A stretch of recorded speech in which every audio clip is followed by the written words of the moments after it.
Ho, Tudor-minded people. It's Philadelphia Carrie for Tudor Time Machine. The word I share with you this week is angel. Now, dear Tudorphiles, in this world there are many, many temptations, are there not? And if you give into temptation, what shall happen? You shall sin, and if you sin, you shall go down to hell. Indeed, down into the bowels, flames licking at you for all eternity.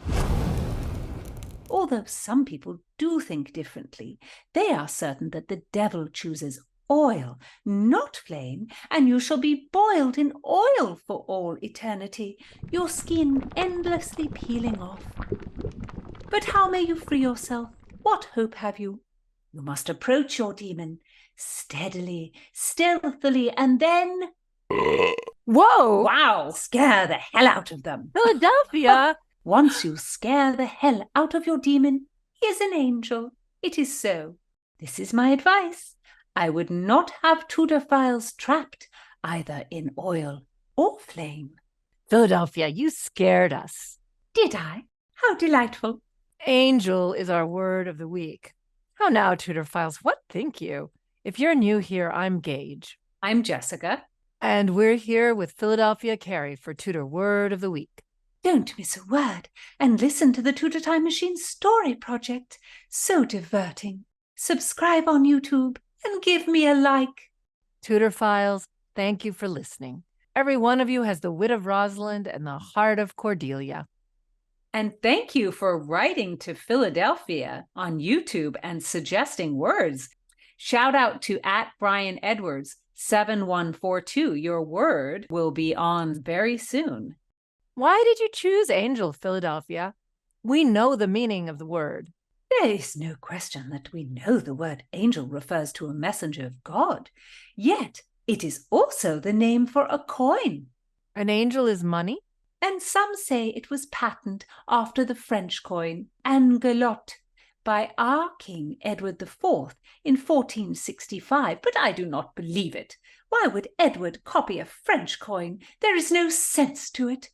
But why did they call it an angel if it's not an anglicized version of the French? They called it an angel because this beautiful gold coin was adorned with the image of an angel, the Archangel Michael. In the U.S., I don't think we have angels on our coins. We do have Lady Liberty, though. Well, that's true. And on the angel coin, it's quite a dramatic scene because the archangel is slaying a dragon. These are really beautiful coins. So they were really beautiful to look at, but were they also worth a lot? They are worth a great deal if you are a servant, but far, far less if you are nobility, as I am. So what would you say its buying power was? An angel is worth £0.50, 10 shillings. A sovereign is worth 20 shillings. And if one is to consider servants' wages, a male servant might make £2 per year, but a nobleman might make as much as £25,000. A reasonable sum, is it not? A fine husband such a nobleman would make. So an angel is worth quite a bit. But of course, angels were worth different amounts at different times. The economy during this period was always changing, as it always is. But I think one of the interesting things about the angel coin was that there was a superstition around it. That if you won gambling with your angel coin, you would double your money? Do not jest, my dear Gage. This coin has beautiful healing power. Elizabeth's coins could bring health to the afflicted. By paying for a barber surgeon? Stop your tongue. It is a very beautiful power in the coin, brought about by King Edward I. As you well know, kings and queens would invite alchemists to make gold for them, and King Edward was no different. He asked the alchemist Ramon Lulil to make the purest gold, and the king named it angel gold. And this alchemical gold has healing powers.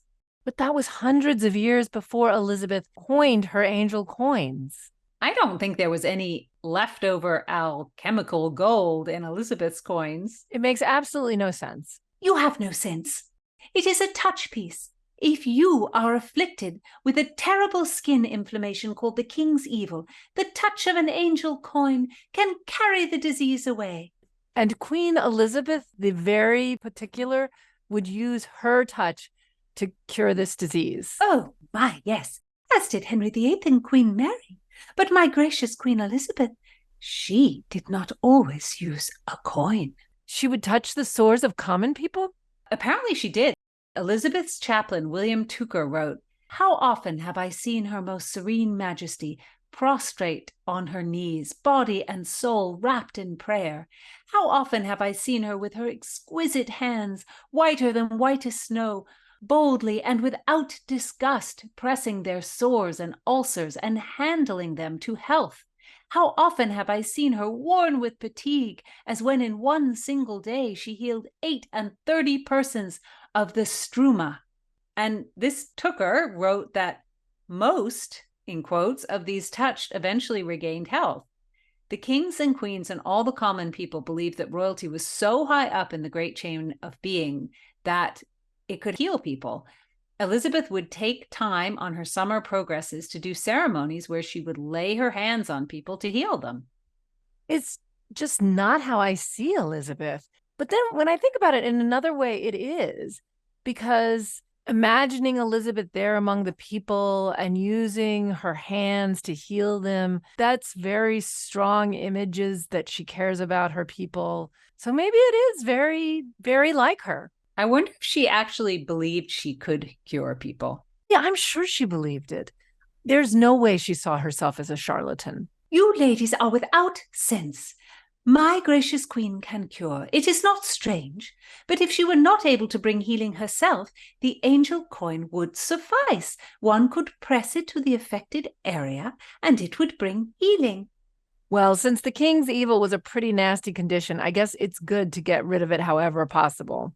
That's true. And with Elizabeth laying on her hands, it was a chance to be near the monarch, which would be very exciting.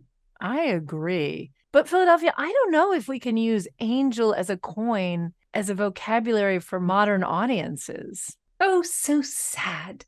You do not call your coins angels anymore. You call them quarters, nickels, dimes. How low. But don't be a boggler. Bring some 16th century sauce to your vocabulary with flibbity-gibbet or backends or one of the other many wonderful words I have brought to you. Listen in next time. Don't miss a word. Subscribe on YouTube and give me a like.